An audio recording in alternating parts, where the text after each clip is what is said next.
सर्वे भ्रातरे भगिन्यः नमो नमः।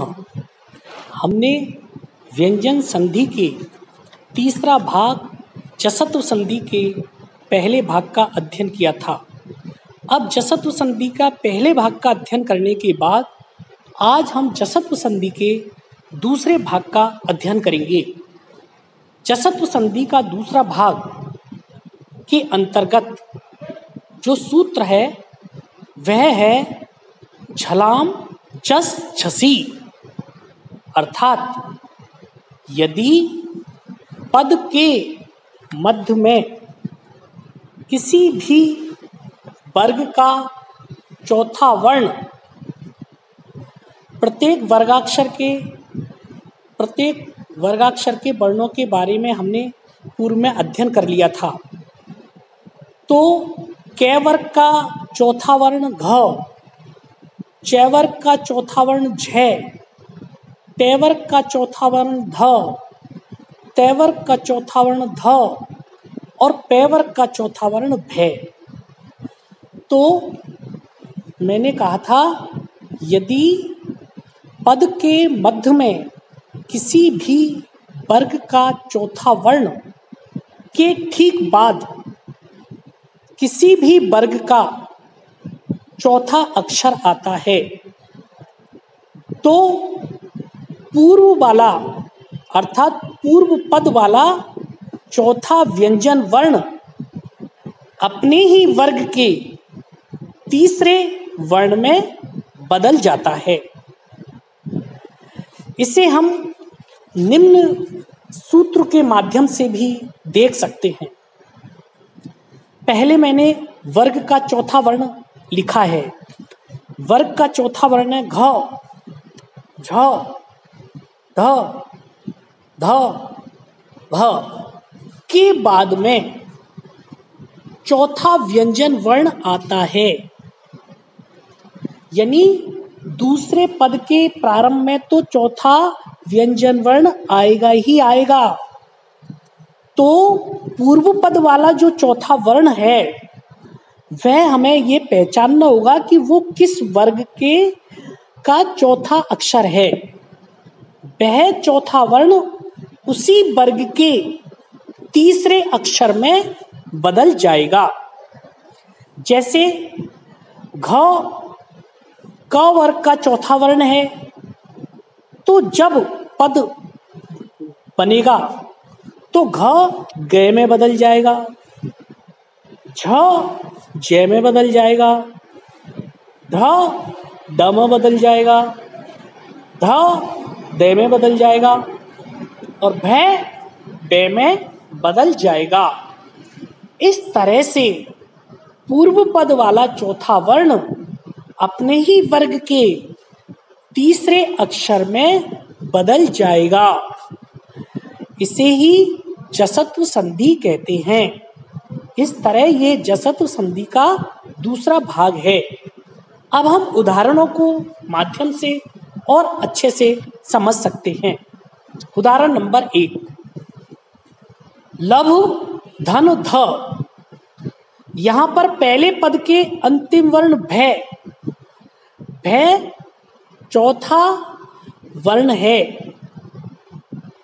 तो और इसके सामने हम देख रहे हैं दूसरे पद में ध जो आ रहा है वह तो चौथा व्यंजन वर्ण ही आ रहा है।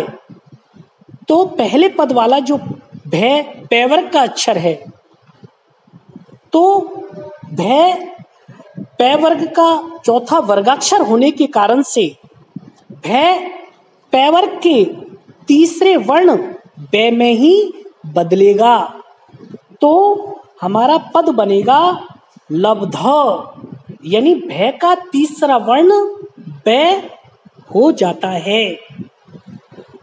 उदाहरण नंबर 2, दुघ धन धम।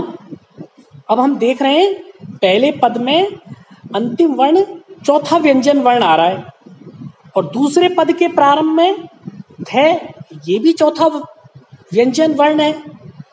तो घ किस वर्ग का चौथा वर्ण है तो हमारे ध्यान में आएगा यह कै वर्ग का चौथा वर्ण है। तो घ कै वर्ग के तीसरे वर्ण अर्थात गे में बदलेगा और घ का तीसरा वर्ण गे हो जाने पर पद बनेगा दुग्धम, यानी दुग धन धम दोनों को मिलाएंगे तो बन जाएगा दुग्धम। इस तरह से ये ध्यान में रहे कि पहले पद में किसी भी वर्ग का चौथा वर्ण आ जाओ कोई दिक्कत नहीं है, लेकिन बाद में चौथा व्यंजन वर्ण होना चाहिए। तो पहले पद वाला चौथा वर्ण अपने ही वर्ग के तीसरे वर्ण में बदलेगा। यही चसत्व संधि का दूसरा भाग है। और अन्य उदाहरण देखो, शुभ धन ध, तो भय पैवर्ग का चौथा वर्ण है, तो भय पैवर्ग के तीसरे वर्ण बे में बदलेगा और भय का तीसरा अक्षर बे हो जाने पर पद बनेगा शुभ धन ध क्षुब्ध। उदाहरण नंबर 4, बध धन ध्वा, ध का दे होने पर पद बनेगा बदध्वा, क्योंकि ध ये जो है तय वर्ग का चौथा वर्ण है, तो चौथा वर्ण तय वर्ग के तीसरे वर्ण दे में बदलेगा, तो ध का दे हो गया, पद बना बदध्वा। उदाहरण नंबर 5, बुध धन धी। अब यहाँ पर बुध के हम पहले पद के अंतिम वर्ण में देख रहे हैं ध चौथे वर्ग का व्यंजन है, लेकिन इसके साथ दूसरे पद के प्रारंभ में हम देख रहे हैं कि ध जो आ रहा है ये तो चौथा व्यंजन वर्ण ही है।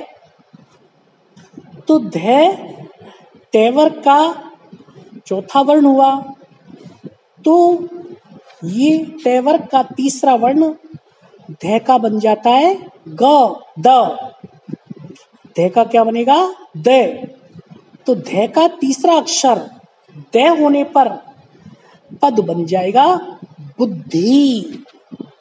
इसी तरह से उदाहरण नंबर 6, वृद्ध धन धिम, द का तीसरा अक्षर द होने पर हमारा जो पद बनेगा वो बनेगा वृद्धिम, अर्थात ध तीसरे वर्ग के ध अपने ही वर्ग के तीसरे वर्ण द में बदलता है, तो बना वृद्धिम।